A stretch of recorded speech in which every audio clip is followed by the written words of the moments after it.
Class 12 fourth সেমিস্টারের বাংলা শিল্প সাহিত্য ও সংস্কৃতির ইতিহাস সংক্ষিপ্ত বিষয়বস্তু এবং এখান থেকে সবচেয়ে গুরুত্বপূর্ণ প্রশ্ন উত্তর নিয়ে আলোচনা করব। এই প্রসঙ্গে বলে রাখি, এখানে যে প্রশ্নগুলো দেয়া আছে তার বাইরে কোনো প্রশ্ন আসতেই পারে না এবং তোমাদের সুবিধার্থে এর উত্তর আমি তোমাদের সামনে তুলে ধরব। তো চলো বন্ধুরা, মূল আলোচনায় আসি। বাংলা শিল্প সাহিত্য ও সংস্কৃতির ইতিহাস এই অধ্যায়টি দুটি পর্বে বিভক্ত আছে। পর্ব 5 বাংলা চিত্রকলা ইতিহাস সংক্ষিপ্ত রূপরেখা, পর্ব 6 বাঙালির চলচ্চিত্রের ইতিহাস সংক্ষিপ্ত রূপরেখা। তো চলো এবার বিষয়বস্তুটি নিয়ে আলোচনা করে প্রশ্ন উত্তরগুলো তোমাদের দেখিয়ে দিই। বাঙালির চিত্রকলা চর্চার রূপরেখা। বাংলার চিত্রকলা চর্চার ইতিহাস মূলত পটচিত্র, যেমন কালীঘাট পট এবং পুঁথিপাঠায় আঁকা লোকশিল্পের ধারা থেকে শুরু হয়।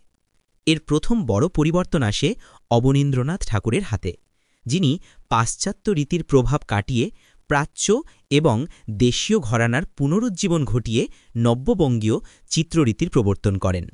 এই ধারার প্রধান চিত্রকর ছিলেন নন্দলাল বসু, বিনোদ বিহারী মুখোপাধ্যায় এবং দেবী প্রসাদ রায়চৌধুরী।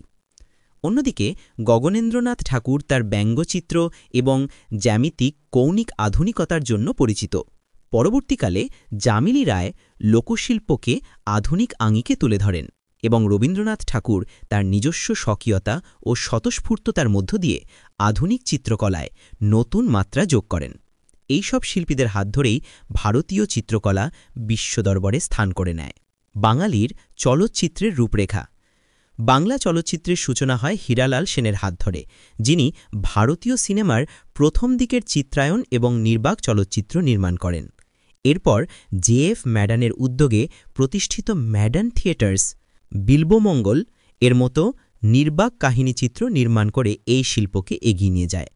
ম্যাডান থিয়েটার্সই জামাই ষষ্ঠী মুক্তির মাধ্যমে বাংলা সবাক চলচ্চিত্রের সূচনা করে।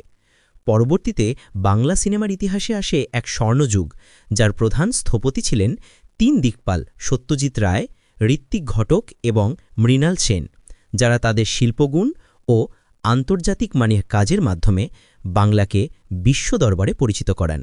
তাদের পাশাপাশি তপন সিংহের মতো পরিচালকরাও শিল্প এবং বাণিজ্যিক সফলতার মেলবন্ধন ঘটিয়েছেন, যা বাঙালির চলচ্চিত্রকে আরও সমৃদ্ধ করেছে। চলো এবার প্রশ্ন ও উত্তরগুলো আলোচনা করি। এখানে আমি পিডিএফটির প্রশ্ন উত্তরগুলি আস্তে আস্তে দেখিয়ে দেব, তোমরা প্রয়োজনে স্ক্রিনশট করে নেবে অথবা খাতায় নোট ডাউন করে পড়ে নিতে পারো। আগেও বলেছি, এই প্রশ্নগুলো করলে আর কোনো প্রশ্ন করতে হবে না। যাদের কাছে এই 14টি প্রশ্ন একটু কঠিন লাগবে তারা স্টার দেয়াগুলো করতে পারে। প্রশ্ন 1 চিত্রকলা চর্চায় শিল্পাচার্য নন্দলাল বসুর স্থান নিরূপণ করো। এটা কিন্তু খুব গুরুত্বপূর্ণ প্রশ্ন, উত্তরটি দেখে নাও। প্রশ্ন 2 বাংলা চলচ্চিত্রে সত্যজিৎ রায়ের অবদান আলোচনা করো। এটাও কিন্তু গুরুত্বপূর্ণ প্রশ্ন। চলো এবার পরে প্রশ্ন। প্রশ্ন 3 বাংলা চলচ্চিত্রে ঋত্বিক ঘটকের অবদান আলোচনা করো।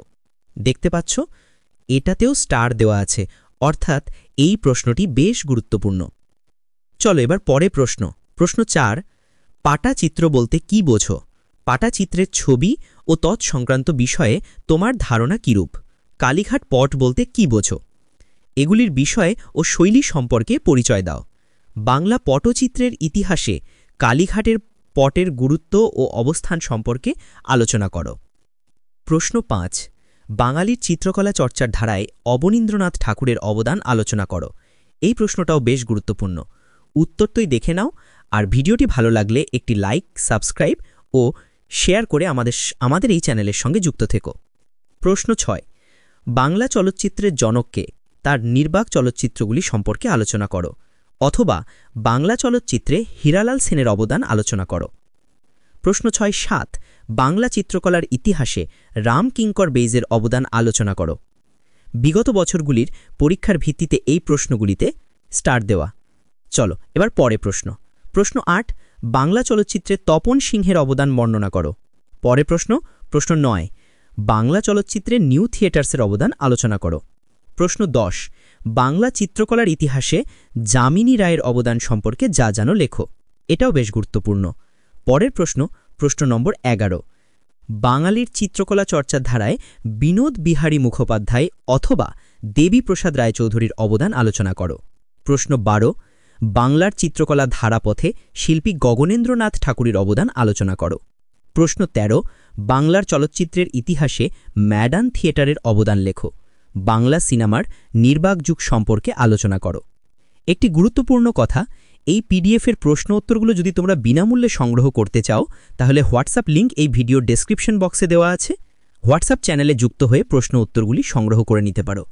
চলো পরের প্রশ্ন নম্বর ১৪ রবীন্দ্রনাথের চিত্রকলা সম্পর্কে সংক্ষিপ্ত পরিচয় দাও। বাঙালি চিত্রকলার ইতিহাসে রবীন্দ্রনাথ ঠাকুরের বিশিষ্টতা নির্ণয় করো। ভিডিওটি ভালো লাগলে একটি লাইক, সাবস্ক্রাইব ও শেয়ার করে যেও। আমাদের এই খাটনির মূল্য স্বরূপ তোমাদের কাছে এটুকুই প্রাপ্তি। ধন্যবাদ, তোমাদের জন্য শুভ হোক।